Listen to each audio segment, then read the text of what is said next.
Olá, você está assistindo ao programa Contraplano, o espaço do audiovisual e da cultura aqui na TV Câmara Jacareí. E hoje, ao meu lado, eu estou recebendo aqui o Magela Borba Gato, ele que é artista plástico aqui de Jacareí, vai contar um pouquinho da experiência dele aqui na arte e cultura. Tudo bem, Magela? Tudo bem. E você, como está? Beleza.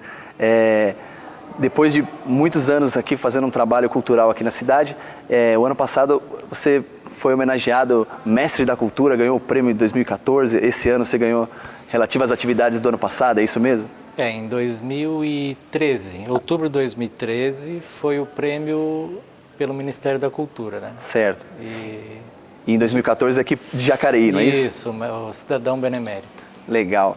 Eu queria que você contasse um pouquinho como que começou essa sua experiência aí com a arte popular, imagino que seja algo de muito tempo.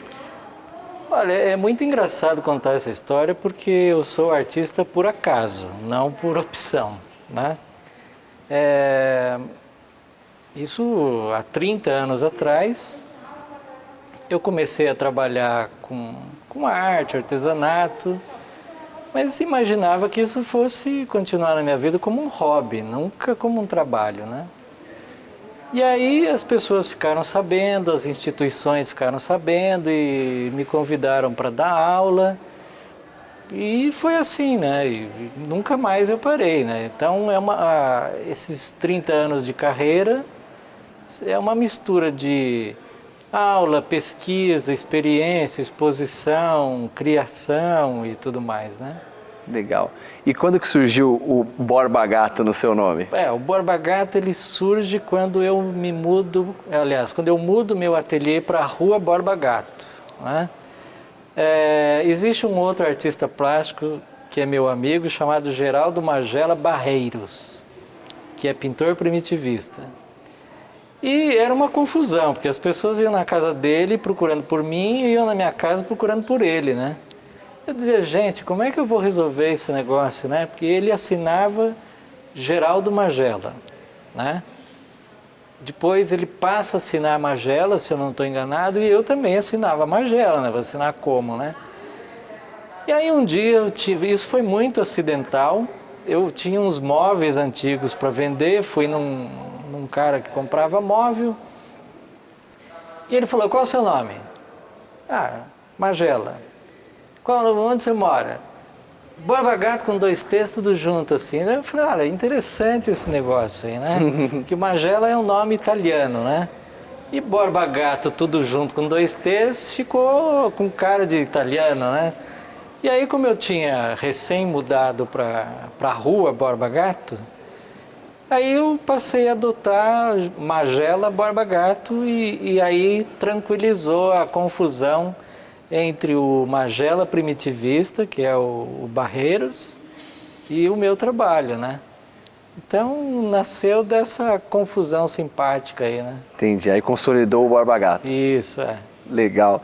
Eu queria que você falasse um pouquinho do trabalho que você faz das Paulistinhas. Queria que, para quem ainda não conhece, o que seriam as Paulistinhas e como que é feito esse trabalho? Tá. As Paulistinhas são imagens religiosas do século XIX no Vale do Paraíba, né? Então, o que é o mais importante dessa história? É que ela só existiu no Vale do Paraíba. Então, ela é uma marca da religiosidade popular do povo vale paraibano, né? São imagens pequenas para uso doméstico, então elas eram feitas para oratório, né? Eram feitas em barro, né, queimado, ocas, né, sempre muito pequenas, e tem assim um jeito próprio de ser, né? Então ela tem características muito marcantes, né? E desde criança eu vejo esse tipo de imagem nos sítios por onde eu andei, nas casas de pessoas mais antigas, né? E aquilo primeiro me chamou a atenção, depois foi gerando interesse e aí esse interesse virou pesquisa, né?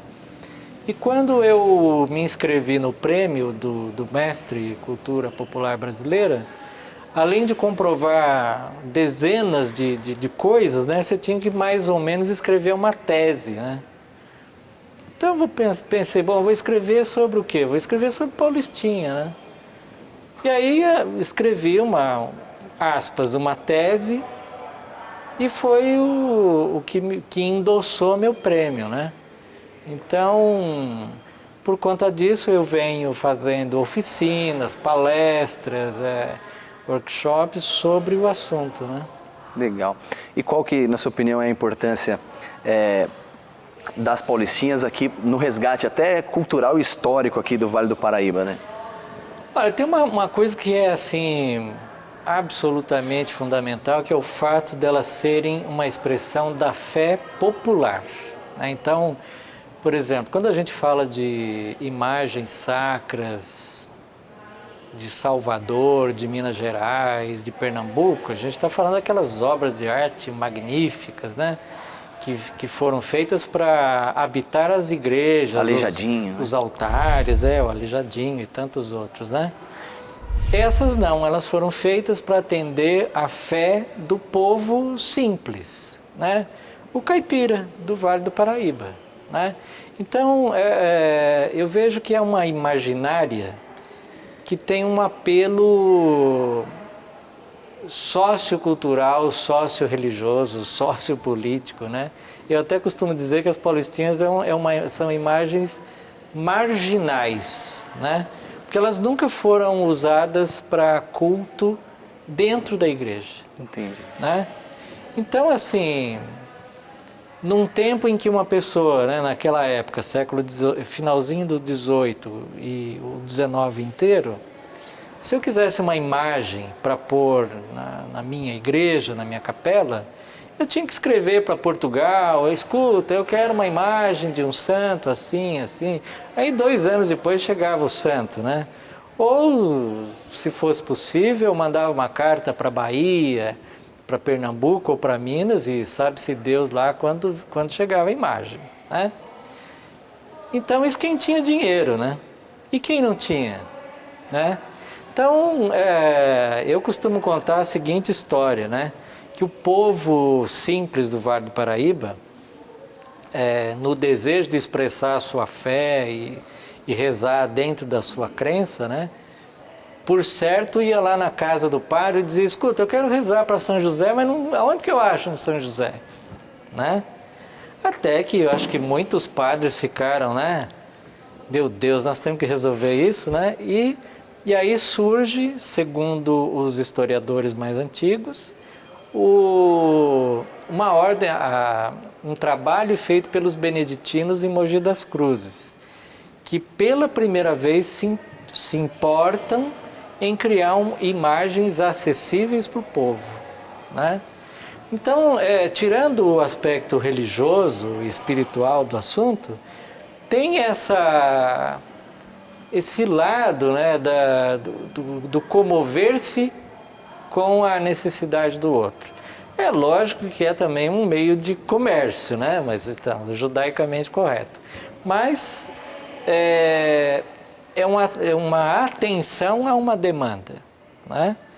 Então, eu vejo que a Paulistinha ela tem um nascimento muito curioso, né?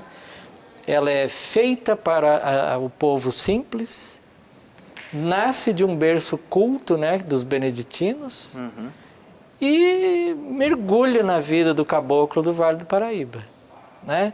E ali vai para as casas, para as capelinhas, para os oratórios, né? E tem também essa coisa, né, o fato delas serem pequenas, né?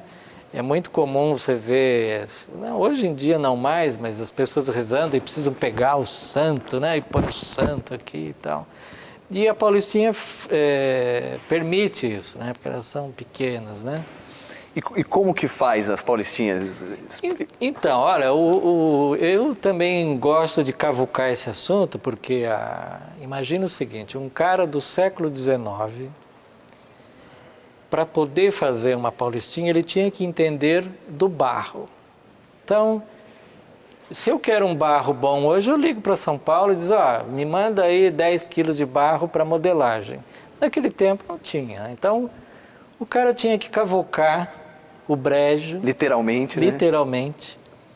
Descobrir uma argila e cavucar até achar a argila adequada. né? Porque a boa argila, ela fica a 5, 10 metros abaixo do nível, né? Porque ela já está mais pura. Aí o cara tinha que entender de modelagem, né? E tinha que saber como é que era o santo, né? Hoje você quer um São Lázaro, você entra na internet e tá lá a foto, 50 mil posições de São Lázaro, né? E antes, você ia consultar o quê? Então, o cara que era santeiro naquela época, provavelmente ele ia no padre ou numa pessoa mais instruída e diz, escuta, você sabe como é que é o São Lázaro? Ah, é um cara assim, barbudinho, com 2 cachorros e sei lá o quê. Parece com o João lá da... Então, tem isso, parece com aquele cara lá. Aí o santeiro, bom, ia modelar de acordo com a imaginação dele, né? Ou se ele na igreja que ele frequentava, se havia um São Lázaro, óbvio que ele ia fazer uma cópia, né?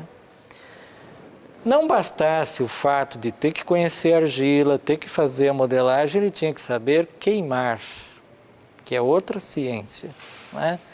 Saber a temperatura certa, o quanto de fogo, né? O quanto tempo para secar, etc. E aí entra na outra fase mais complicada, que era a pintura, né? Hoje você precisa de... eu quero 3 tons de vermelho. Você acha com a maior tranquilidade do mundo, né? Lá atrás, se achar um vermelho já era Tava bom, né? Um sufoco, né? Então o cara tinha que saber pintar também, né? Saber pintar, preparar as tintas e fazer os pincéis, porque provavelmente não havia pincel para comprar. Mas não acabava aí, né? Porque depois de tudo isso ele precisava vender, né? Então, quando a gente fala de um figureiro, um santeiro de Paulistinha, provavelmente nós estamos falando de um cidadão que dominava desde o barro até a venda. Não é um processo muito simples, né? É um artista completo. É completo, é como o padeiro que tem que plantar o trigo, né, fazer a farinha, fazer o pão e vender o pão, né? É complexo, né? Olhando para a Paulistinha dá a impressão que isso é uma coisa simples, né? Qualquer um faz. Não é simples. Engano, né? Engano. Tá certo. Vamos então para um breve intervalo. Nós estamos conversando aqui com o Magela Borba Gato, falando um pouquinho da cultura, em especial a arte da confecção das Paulistinhas. Programa Contraplano, o espaço da cultura aqui na TV Câmara Jacareí.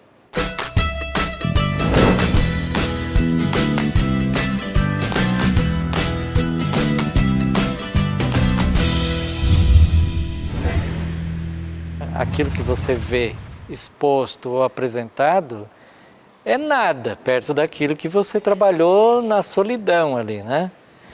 Então, como o brasileiro, de um modo geral, valoriza o produto e não valoriza o processo, ele olha um quadro e diz, gostei, acabou, morreu aí, né? Eu penso que para que a cultura no Brasil fosse mais valorizada ou mais assimilada, as pessoas, os brasileiros de um modo geral, precisariam tomar conhecimento do processo do fazer.